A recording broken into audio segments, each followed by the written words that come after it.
The Pacific Ocean silent, endless, and unforgiving. On the 4th of June, 1942, beneath its blue calm, the tide of World War II was about to shift forever. The Akagi, once the pride of the Imperial Japanese Navy and the spearhead of the attack on Pearl Harbor, stood tall at the center of Japan's most formidable fleet. Her steel decks had launched terror across 2 oceans, but on this morning she was sailing toward her final hour. The Battle of Midway was unfolding over a tiny coral atoll in the central Pacific Midway Island. To the Japanese High Command, this operation was the masterstroke, a trap to lure out and destroy the last of America's aircraft carriers. Leading the assault was the WWII, the elite 1st Air Fleet 4 carriers, Akagi, Kaga, Soryu, and Hiryu. The plan was elegant in its simplicity.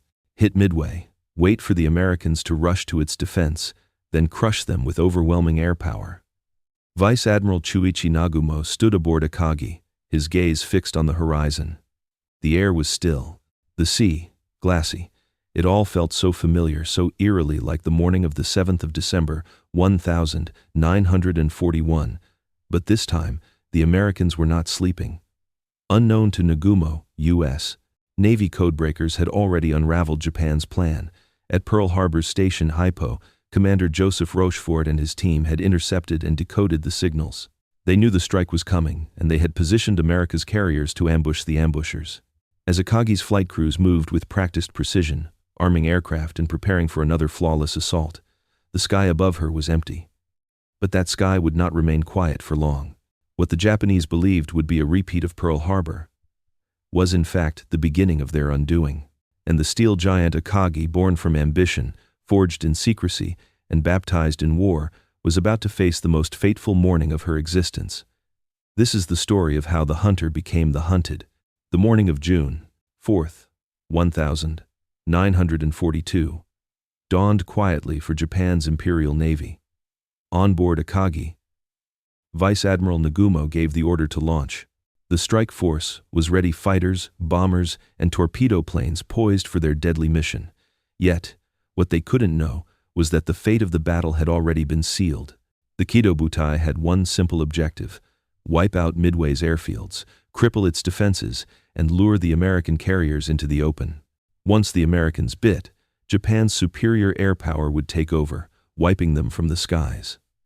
But the plan hinged on one critical assumption: that the Americans had no knowledge of Japan's approach. As Akagi's planes were readied for takeoff, far to the west, American forces were preparing their own counterstrike. Admiral Chester W. Nimitz had ordered 3 carriers, the USS Enterprise, USS Hornet, and the USS Yorktown, into position. His commanders were not working on guesswork. They had solid intelligence. The Americans knew Midway was the target, and they knew the Japanese carriers were coming. Nagumo, aboard Akagi, had anticipated no resistance. His belief in Japan's superiority in the air was absolute. But the American counterattack was not just about numbers, it was about timing. The U.S. Navy had planned its response with precision, relying on the invaluable work of codebreakers. The battle was already set in motion before Akagi's first bombers even reached Midway. For Nagumo, the choice to strike Midway was an act of both strategy and pride. It was an opportunity to break the deadlock in the Pacific. But as the WWII moved into position, they unknowingly walked into a trap of their own design. By the time the first wave of Japanese bombers reached Midway, the American counteroffensive had already begun to take shape. The clock was ticking. As American bombers scrambled into the sky, the weather was not the only thing that turned in an instant. The tide of war was shifting beneath Akagi's hull. And her fate, along with the rest of Japan's fleet, would soon be sealed not by numbers, but by speed, precision, and timing. By 9:20 a.m., the tension on Akagi's flight deck was palpable. The first wave of American torpedo bombers had been destroyed, but the cost had been devastating. More than 40 aircraft had been lost, but what the Japanese didn't realize was the sacrifice had not been in vain. It had set the stage for the coming storm. As Akagi's planes waited on the deck, now fully armed and ready to strike, the scene below decks was chaos.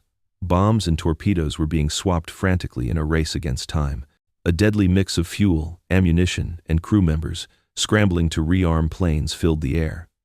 Every second that passed, the air became heavier, the danger more acute. On the horizon, the enemy was still coming. The American torpedo squadrons had been sacrificed to clear the way, to push the Japanese into a fatal error. What the Japanese pilots had failed to see were the dive bombers high above, hidden in the sun's glare. They had no idea that the very moment they believed they were victorious was the moment they would fall. At 10:22 a.m., the first of the SBD Dauntless dive bombers appeared in the sky. They came from the sun, a perfectly coordinated attack against a vulnerable enemy. Akagi's defenders, exhausted from their earlier skirmishes, were caught off guard. The Japanese fighters were still too low, still chasing the last remnants of the torpedo planes. The defensive screen was gone. The Dauntless bombers dove, diving straight at Akagi with devastating precision. Lieutenant Dick Best of the USS Enterprise led the attack. His target was clear, the large red circle painted on Akagi's flight deck. The bomb he dropped hit its mark, tearing through the deck and detonating in the hangar. The explosion was violent enough to send shockwaves through the ship. The flames began immediately. Fire raged through the deck, igniting the aircraft on the ground, sending sheets of flame into the sky. The heat was unbearable. In those few moments, Akagi's fate was sealed. She had been reduced from a lethal war machine to a vulnerable, burning wreck. The hangars below deck became an inferno, the sound of burning fuel mixing with the cries of men trying to contain the fire. The first bomb had ripped through Akagi, but it was the second that would prove to be the fatal blow. As the dive bombers circled, Akagi's crew tried to fight back, but they had already lost control. The second bomb struck, detonating beneath the hull and sending shockwaves through the ship.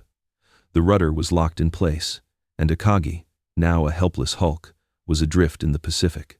For Akagi's crew, there was nothing left but a fight for survival. The fire consumed everything. Men were thrown from the flight deck, their cries lost in the roar of the flames. But some stayed. Captain Tairo Aoki refused to abandon his ship even as the fire grew more intense. His determination to go down with his ship was evident, but it was clear to his officers that the situation was hopeless. Akagi's death was swift, brutal, and inescapable. The ship that had once been the pride of Japan's navy, leading every attack from Pearl Harbor to the Indian Ocean, was now the target of its own mistakes, arrogance, indecision, and the failure to adapt. As the ship began to list, her crew was forced to abandon her. The Red Castle had been shattered in a single moment. As Akagi began her final descent into the Pacific depths, the reality of her destruction set in. The once mighty flagship of the Imperial Japanese Navy, the ship that had led Japan's most daring attacks, was sinking. The sea, which had once been a place of pride and power for Akagi, was now her grave. The flames continued to rage aboard the ship, tearing through every level, devouring everything in its path. Even as the fire seemed unstoppable, the men who remained on board fought valiantly to control the damage. For many, it was too late. For others, the decision had already been made: abandon ship or die with it. Captain Aoki, still refusing to leave his ship, was forcibly removed by his officers. The stoic and brave captain, determined to go down with the Akagi, was dragged away from the vessel he had served on for so long. In the chaos of the abandonment, Akagi's crew scrambled down ropes into the ocean or onto nearby destroyers that came to rescue survivors. Some clung desperately to the ship's rails, unwilling to let go of their pride. But with every passing minute, the situation became more dire. The ship was sinking, slowly but surely. Akagi, once considered invincible, had been reduced to a dying, burning hulk. As the destroyers pulled away, Akagi's silhouette became a twisted, dark figure against the flames. The once proud flagship was now barely visible above the waves. Finally, at 5:20 a.m., on the 5th of June, the Red Castle was gone. The sea claimed her shattered deck, her torn hull, and the souls of the men who had perished with her. Over 267 of Akagi's crew went down with the ship. It was a tragic end, not only for the ship but for the men who had served on her, fighting for their country's dominance. But the consequences of Akagi's fall were far-reaching. The loss of the flagship was a symbol of Japan's diminishing power in the Pacific. The once unbeaten Kido Butai had been dealt a crippling blow. In a single day, the Imperial Japanese Navy had lost 4 of its most formidable carriers: Akagi, Kaga, Soryu, and Hiryu. These carriers had been the backbone of Japan's naval strength, and now they were gone, leaving a void that Japan could never fill. For the Allies, the loss of Akagi marked a turning point in the Pacific War. It was the first major victory in a long series of defeats for the Japanese forces. The Kido Butai had been shattered, and with it, Japan's ability to dominate the skies. The once feared Zeros, which had once ruled the Pacific, could no longer claim the skies as their own. The balance of power had shifted. As the smoke cleared and the ships returned to their home ports, the Japanese leadership was left to process the full extent of the loss. The pride of their naval fleet, the symbol of their power and ambition, had been reduced to rubble. The strategic implications of Midway were profound. Japan's efforts to control the Pacific were severely hampered, and their offensive capabilities had been significantly weakened. The United States had not only survived the attack at Pearl Harbor, but had turned the tide of the war. Akagi's destruction had set the stage for the end of Japan's reign over the Pacific. The Japanese Navy would never recover from the loss of its carriers, and the once great naval empire was now on the defensive. The war in the Pacific had shifted from an unstoppable wave of Japanese victories to a long and costly battle for survival. The tides had turned, and Akagi's fall would be remembered as the moment Japan's dream of dominance slipped beyond its reach. The fall of Akagi was more than just the destruction of a ship. It marked the beginning of the end for Japan's aggressive naval ambitions. Once a symbol of naval supremacy, Akagi's fiery demise sent shockwaves through the Japanese Empire. Her loss at Midway, followed by the sinking of her sister ships, represented the crumbling of Japan's hopes to dominate the Pacific.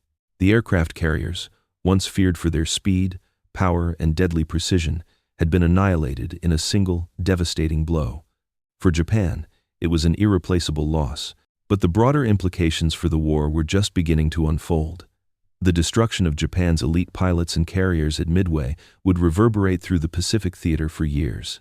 In Tokyo, the disbelief was palpable.